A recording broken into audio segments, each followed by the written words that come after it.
Sabe o que faz um romance erótico ser realmente bom? Não é só a química, não. É toda a arquitetura da história. Hoje, a gente vai desmontar o motor narrativo de um romance, pedacinho por pedacinho, para entender como o desejo e o conflito são construídos de um jeito que prende a gente. Então, bora lá! E pronto, logo na primeira frase. Essa linha de abertura é de uma eficiência incrível, não é? Com um humor super direto, sem filtro nenhum, ela já entrega o jogo todo, o gênero, o tom e um elemento central da trama. Sem enrolação, a história já joga a gente direto no olho do furacão. Ok, a partir dessa faísca inicial, a narrativa começa a construir sua base. Esta primeira parte, a preparação, vai nos apresentar os protagonistas, a Darren e o Brent, num primeiro encontro que é, assim, qualquer coisa menos convencional. E aqui está o cenário. De um lado, a Darren, uma fotógrafa de 42 anos.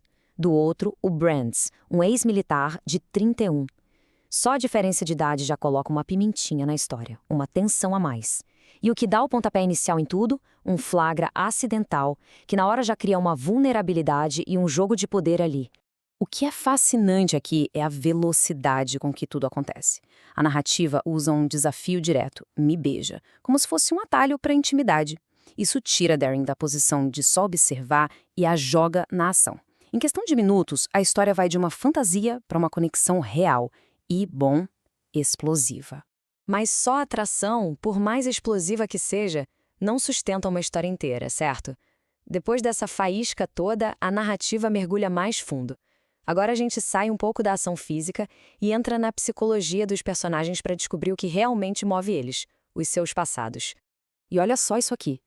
Aqui está o coração do romance, e é uma sacada brilhante. Presta atenção na simetria, é quase perfeita. A Darren tem pavor de perder outro homem de ação.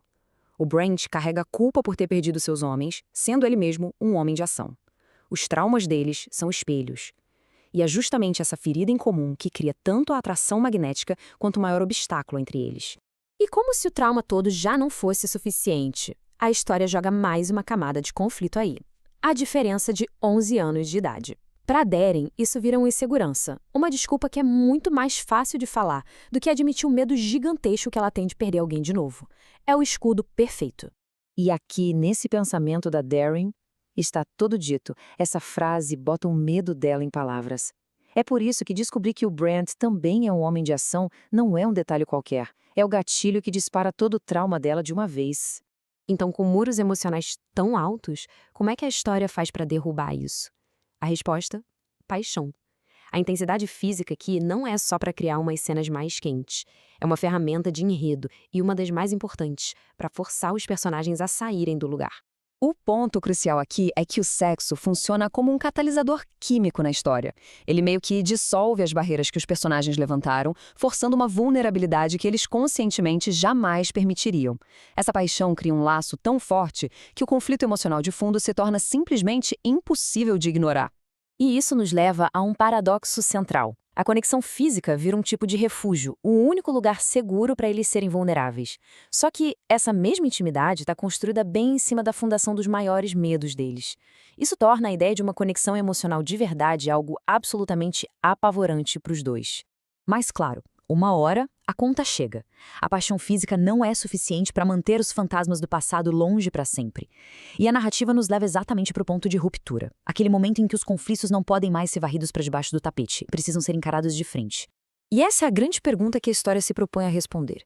O que acontece quando a intensidade do agora bate de frente com todo o peso do que já aconteceu? A paixão consegue curar tudo? Ou o choque entre os dois mundos é inevitável?